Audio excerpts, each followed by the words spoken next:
윤석열 정부가 할 말을 하는 당당한 외교로 지난 정부와의 차별성을 보여주고 있습니다. 어제 인도네시아에서 열린 동아시아 정상회의에서 윤석열 대통령은 북핵이 안보리 결의 위반임을 지적하고 결의 채택 당사자인 안보리 상임이사국들의 무거운 책임을 강조했습니다. 그동안 우리나라는 분단국의 당사자이자 북핵으로 인해 가장 큰 위협을 받는 국가임에도 북한 문제와 관련해 상임이사국들에게 할 말을 하는 한반도 주인으로서의 태도를 보이지 못했습니다. 특히 북한을 지원하고 있는 러시아와 중국에 대해 주체적인 입장에서 대한민국의 입장을 명확히 전달한 것은 지난 정부와 비교하면 상전백해로 느껴집니다. 앞선 6일 윤석열 대통령은 한 아세안 정상회의에서 어떤 유엔 회원국도 불법 무기 거래 금지 의무를 저버려서는 안 된다고 말했는데 김정은 위원장과 푸틴 러시아 대통령의 정상회담에 앞서 분명한 경고의 메시지를 보낸 것으로 해석됩니다.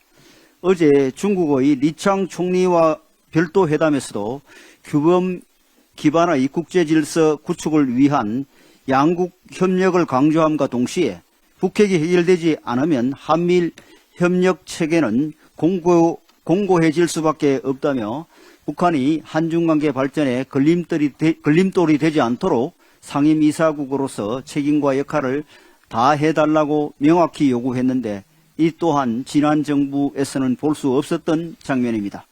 이처럼 우리나라가 러시아와 중국이란 초강대국 앞에서 당당하게 목소리를 낼 수 있는 이유는 지난 1년 동안 윤석열 정부가 미국과의 파트너십을 재건하고 한미일 삼각공조를 진전시킴으로써 태평양 아시아 지역의 주요 행위자로서의 위상을 높였기 때문입니다.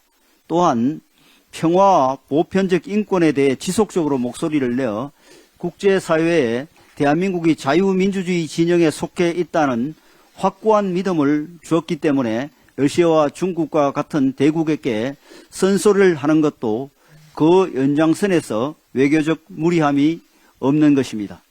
지난 정부의 굴욕 외교에 실망했던 많은 국민들께서 윤석열 정부의 당당한 외교를 보며 큰 변화를 체감하고 계시리라 생각합니다. 대통령의 외교에 대해 야당과 일부 언론에서 부당한 트집잡기와 폄하를 지속했음에도 불구하고 윤석열 정부는 당당한 외교와 가시적인 성과로 국격을 높이고 있습니다. 내년 총선을 앞두고 여전히 오염 처리수 국제 여론전을 시도하며 국가망신 프레이드를 이어가고 있는 민주당과 정부 여당 중에서 누가 더 국익을 높이고 국격을 챙기기에 합당한지 국민들께서 판단해 주시리라 믿습니다.